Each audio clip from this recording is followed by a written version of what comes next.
नमस्कार दोस्तों, स्वागत है आपका हमारे चैनल संपूर्णा केयर में, जिसमें हम आपको समय समय पर ज्योतिष, वास्तु, टैरो और आयुर्वेद की जानकारी देते हैं। हमारा ध्येय यही है कि हम सभी मनुष्यों को जो हिंदू धर्म में आस्था रखते हैं, उनके लिए जो भी हमारी मान्यताएं हैं, वो कैसे शुरू हुई है, बताते हैं। ऐसी ही एक मान्यता है कि दीपावली पर भगवान राम, माँ सीता और प्रभु लक्ष्मण के साथ अयोध्या पधारे थे, परंतु दीपावली पर हम माँ लक्ष्मी की पूजा करते हैं। तो चलिए जानते हैं। जानने से पहले इस वीडियो को लाइक और ऐसी ही जानकारियों के लिए चैनल को सब्सक्राइब कर लें। दिवाली के पर्व के लिए घरों में तैयारियां शुरू हो चुकी हैं और माँ लक्ष्मी के स्वागत के लिए लोग तैयारियां कर रहे हैं। दिवाली को माँ लक्ष्मी की पूजा के लिए लोग लंबे समय से तैयारी भी करते हैं, लेकिन जब भी लक्ष्मी पूजा की बारी आती है तो लोगों का सवाल होता है कि दिवाली तो भगवान राम की वजह से मनाई जाती है, लेकिन इस दिन पूजा भगवान राम की नहीं होती है, बल्कि लक्ष्मी गणेश की पूजा होती है। दरअसल सभी ये जानते हैं कि जब भगवान राम रावण को मारकर अयोध्या लौटे थे तो उनके आगमन को दिवाली के रूप में मनाया गया था, लेकिन इस दिन पूजा लक्ष्मी जी की होती है। तो जानते हैं कि आखिर ऐसा क्यों होता है और इसके पीछे की क्या कहानी है। बता दें कि दिवाली के दिन लक्ष्मी जी की पूजा के पीछे कई कहानियां हैं। ऐसे में स्पष्ट तौर पर यह नहीं कहा जा सकता है कि आखिर इसके पीछे क्या वजह है, लेकिन इन सभी कहानियों से एक ही तरफ इशारा होता है कि दिवाली समृद्धि, रोशनी, उमंग का त्योहार है। लक्ष्मी को भी समृद्धि के तौर पर देखा जाता है और इस दिन से समृद्धि का आगमन होता है। इसलिए इस दिन लक्ष्मी की पूजा की जाती है, भले ही इसके पीछे कहानी कुछ भी हो। क्या है कहानियाँ? कहा जाता है कि दिवाली को लक्ष्मी पूजा का कारण समुद्र मंथन है।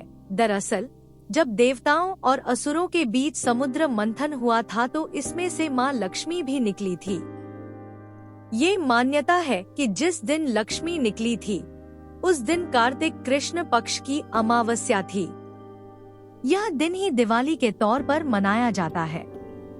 माता लक्ष्मी का समुद्र मंथन से आगमन हो रहा था। सभी देवता हाथ जोड़कर आराधना कर रहे थे। इस वजह से दिवाली को लक्ष्मी की पूजा की जाती है। हालांकि कई कहानियां ये भी कहता है कि जिस दिन लक्ष्मी प्रकट हुई उस दिन शरद पूर्णिमा थी, जो दिवाली से ठीक 15 दिन पहले आती है। कई लोगों का कहना है भारतीय कालगणना के अनुसार 14 मनुओं का समय बीतने और प्रलय होने के पश्चात पुनर्निर्माण व नई सृष्टि का आरंभ दीपावली के दिन ही हुआ था। इस वजह से लक्ष्मी की पूजा की जाती है। जबकि कई लोग ये कहते हैं कि कार्तिक मास की पहली अमावस्या ही नई शुरुआत और नव निर्माण का समय होता है। साथ ही कहा जाता है कि दिवाली के दिन कई राक्षसों का अंत हुआ था, जिसमें नारकासुर, बलि आदि शामिल है।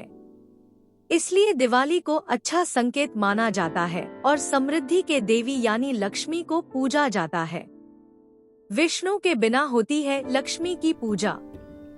एक कहानी ये है कि देवशयनी एकादशी को भगवान विष्णु सो जाते हैं और दिवाली के 11 दिन बाद आने वाली देवोठनी एकादशी को उठते हैं। जिस दीपावली पर माता लक्ष्मी के साथ तमाम देवी देवताओं की विशेष रूप से पूजा की जाती है, उसी रात आखिर श्री हरि भगवान विष्णु की पूजा नहीं की जाती है, क्योंकि दीपावली का पावन पर्व चातुर्मास के बीच पड़ता है और इस समय भगवान विष्णु 4 मास के लिए योग निद्रा में लीन रहते हैं। ऐसे में किसी धार्मिक कार्य में उनकी अनुपस्थिति स्वाभाविक है।